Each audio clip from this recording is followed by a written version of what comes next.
G'day guys, welcome to Rumble's Fish Room. So, we've got a bit of bad news today. I've lost a few fish. Basically what happened is the little baskets with the dividers for the flower horns, it turns out the core flute does keep a bit of air in it, and the dividers actually lifted, and flower horns being flower horns, as soon as they got through the dividers they smashed each other.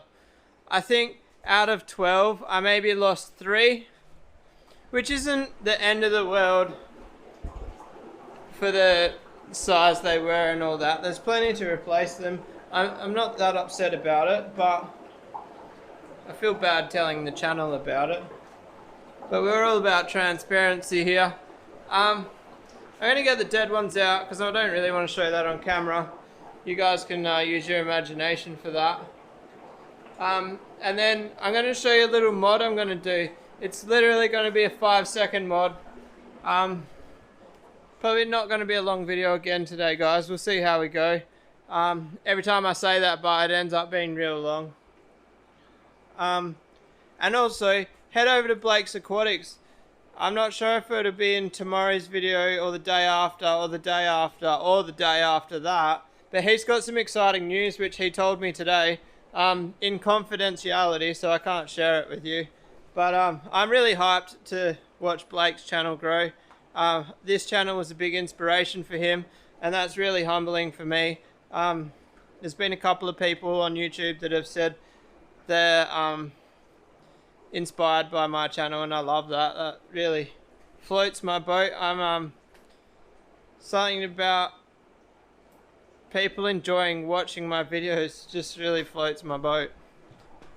Anyway, let's get stuck into this little mod. Alright, so step 1, we need to get these fish out. So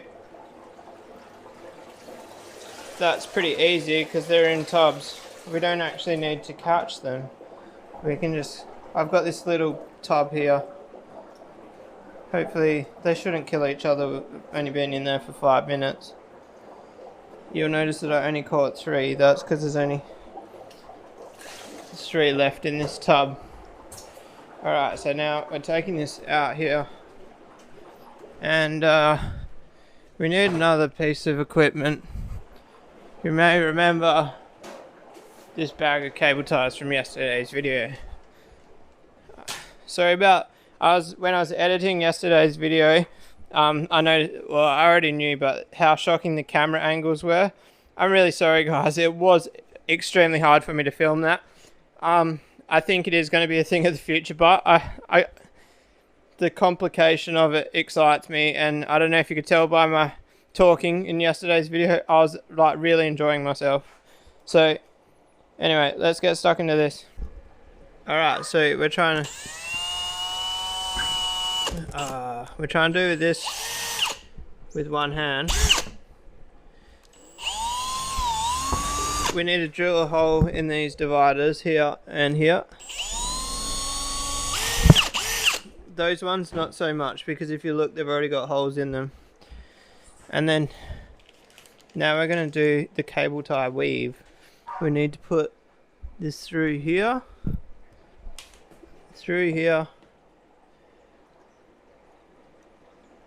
I kind of want to start inside, through here,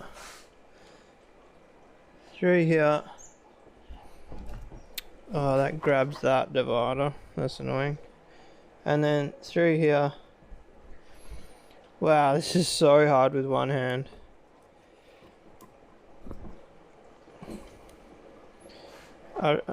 Did I say it's hard? Because it is quite hard.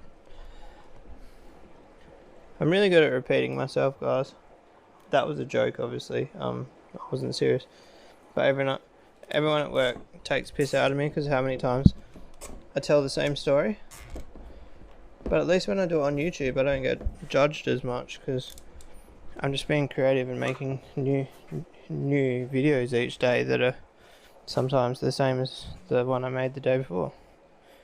Wow, I'm rambling, guys. I'm going to set up a, what do you call it? Hyperlapse, I think.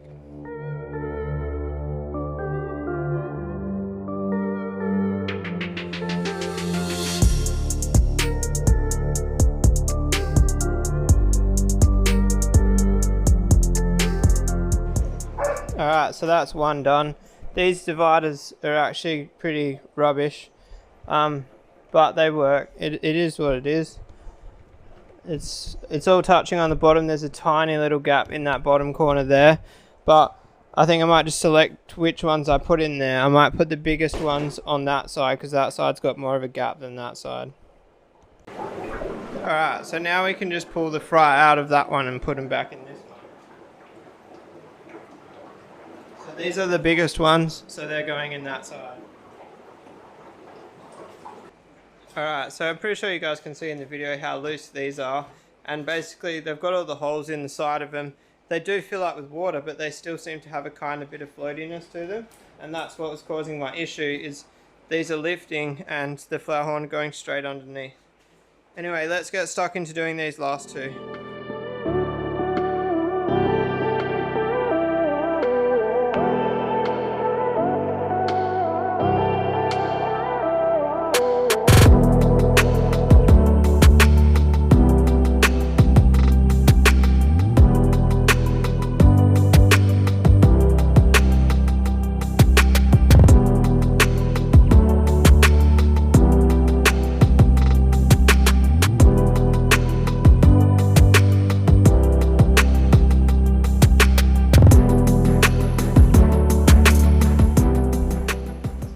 Alright, there we go guys, the last two are done. So now let's go chuck them back in. You can peel this label off.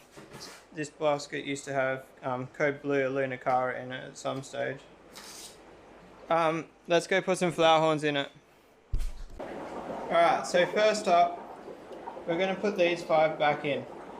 I don't remember, that tub's full. This tub is not full. So, I think one thing you guys might figure out here is numbers spread aggression. So, if you look up here, this tank here has got about 20 fish in it living together. They do get beaten up a little bit. That's one of my main reasons for setting this up. I can pull out the beaten ones and put them in there to recover, and then I can always put them back in here, because when they're in a group like this and young, they attack each other, but they don't kill each other quickly. So if I see one that's damaged, I can pretty much pick them out and isolate them before they will die, or before they even get really badly hurt. So that's my plan with this. I've got like a couple of bigger girls there. They will be staying in there until basically I have a breeder male. So one of two things will happen. Either Elsa becomes fertile, which should be happening soon. Elsa's camphor from Avisia, so they say 2 years for fertility. He's getting close to 2 years old now, so fingers crossed. I've still got that girl there, but I don't want to breed from her much longer. She's getting too big. It's way too scary to leave them two together because I don't trust the females. I'd rather get a young female that's first lay and breed with him. So back to my original point. Unless he breeds or one of these breed, there's no point in me growing out females in this tank. So this is, I'm trying to make this a dedicated male grow out, the 12 bays.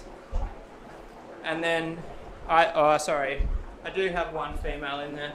She's too stunning to put into a tub. She's amazing. Anyway, so basically, females will either go in here or here. What was my point? I don't remember why I was telling you that. But yeah, anyway, my main goal is to grow males at the moment. I think, did I show you guys the other day? This one here, it's going to be the winner.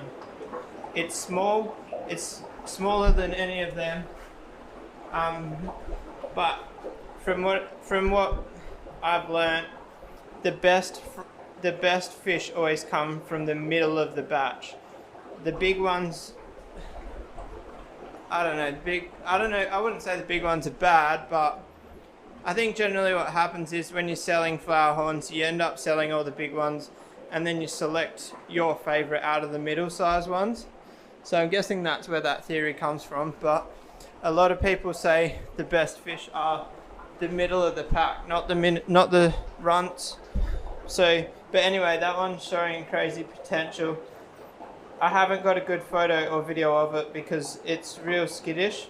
Hopefully once it gets a bit more size, it's less skittish. This one's got crazy purling. But anyway, we need to get some fish out of here to put in there. There's a couple of ones that are a bit rough, so I might grab them first. Alright, we've got a couple here. The little one I'm going to put back because I've only got one spot left. I did a couple off camera. You look at this one. It's got really good potential. It's got really good purling. Solid red coming through, but you can't really see that out of the tank. Its tail is nipped, so it has been attacked. It's got quite a short body.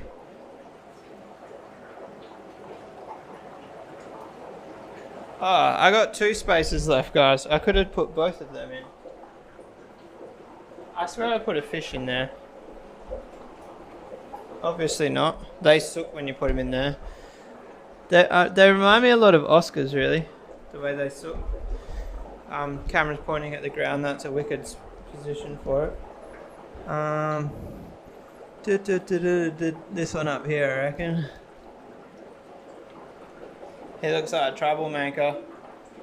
That's another point, is like, I can obviously take out the troublemakers. I have to triple check that, because I could have sworn I put a fish in there. Oh well, anyway. So, now we've got 12 back in there. I lost 3, not too bad. For some reason I thought there was more than 3, but once I started looking, there was only 3 missing. I can't see them getting through. The only thing I have to worry about now is if they jump. I do have more lids for these tubs. I would rather keep the lids off, because if I lid them, I think it's going to make for skittish fish when they get bigger because they're completely covered. But if they start jumping, we're going to have to put lids on it. There was none missing. I had 3 corpses, so none of them had jumped. They had just gone under the dividers. Alright, so just quickly, if this plant here, the like pathos or whatever it's called, takes off and starts going up this rack, I'll probably do some more. I wouldn't mind having, like, if I put hooks along these racks and trained them along the racks, as long as they didn't get in my way of the tanks. I think it would be cool to have some greenery in here. I can't put greenery in the tanks because obviously Africans and flower horns, they will all just destroy the plants. But it'd be cool if I could have some hanging baskets in a few tanks with like one of those plants on each rack, so each rack's got a bit of greenery. Let me know what you think of that idea. We could even do the roof, like in this. Oh no, actually I don't want to do the roof. It will end up moldy. We could hang ropes that are like 100 mil away from the ceiling, and it could work maybe. I'm just trying to think of spots where it would be non-invasive for when I'm working with the fish. But anyway, that's a solid sidetrack. If you like this video, give a thumbs up. If you want to subscribe for more. Oh, I've got one more thing to tell you. Someone screenshotted a post today and it was like people talking about my fish room, and someone quoted me as a goofy person. That's pretty cool. Like, I don't want my channel to be serious. Yeah, I want to teach you stuff. I'm learning stuff too because the comments teach me stuff. So it's constructive. And it's just fun. We're not here to be all serious. If I wanted to do serious videos, I'd have a tripod set up with a trestle table, with a drop sheet behind me, like, and all that, the nice stuff. But that's not what my channel is. But yeah, if you do like Goofy Rumble, hit that subscribe button, please. 27% of you are not subscribed. And fun fact, 27% would almost get me over the line for 1,000 subscribers. Actually, no, that's a lie. Because 27% would only be of my views, not my subscribers. Ignore that. But yeah, still press the button if you haven't. See you tomorrow. Or the day after. Peace out.